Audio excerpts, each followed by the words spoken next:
இவளுக்கு வாரத்தில் 2 நாள் வேலை செஞ்சால் 5 நாள் நோக்காடு வந்துடும். கை வலிக்குது, காது வலிக்குது, முதுகு வலிக்குது. இந்த வயசான காலத்தில் நான் சொல்ல வேண்டிய டயலாக்லாம் அவள் சொல்லிட்டு தீர்கிறா. வீட்டில் ஒரு வேலை அவ்வளோ போட்டபடியே கிடக்கு. கால் வலிக்குதுன்னு போய் படுத்துக்கிட்டாங்க மகாராணி. நல்லா பார்த்து கட்டிட்டு வந்தான் இந்த வீட்டு மகாராசன். எம்மா வாடி மீனா, சொல்லாமல் கொள்ளாமல் வந்திருக்கிற. அது ஒன்றும் இல்லைம்மா, அடுத்த வாரம் எங்களுக்கு கல்யாண நாள் வருதில்ல, அதுக்காக என் வீட்டுக்காரு எனக்கு புது துணி எடுத்து கொடுத்தாரு. அதுக்கு ப்ளவுஸ் தைக்கணுமா. எங்கள் மாமியார் வீட்டு சைடில் ஒன்றும் சரியாக தைச்சி தர மாட்டேங்கிறாங்க. அதான் இங்கே செல்வியை கட்ட கொடுத்துட்டு போகலான்னு வந்தேன். சரிடி, கொடுத்துட்டு போ, ஒரு நாளில் தைச்சி கொடுக்க சொல்லிடுறேன்.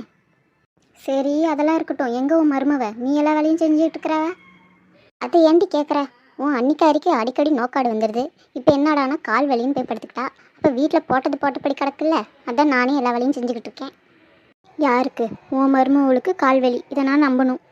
இப்போ பாரு அண்ணி, உங்களுக்காக சேலை எடுத்துகிட்டு வந்திருக்கேன், வாங்க அண்ணி. இது புடவையா? ஏத்த தள்ளுங்க அங்கிட்டு. எப்படி தள்ளி விட்டு போறா பாரு.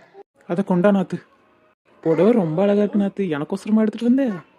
உங்களுக்கு எடுத்துகிட்டு வராங்க, கொண்டாங்க இங்கிட்டு. அது என் வீட்டுக்காரி எனக்கோசரம் எடுத்துட்டு வந்தது. அத்தனாக்காரி ஏமாத்தி போட்டாலே. எத்த நீங்க ஏன் கீழே உட்காந்துருக்கீங்க? அதான் சோஃபா இருக்குல்ல, மேலே ஜம்முன்னு உட்காரலாம்ல.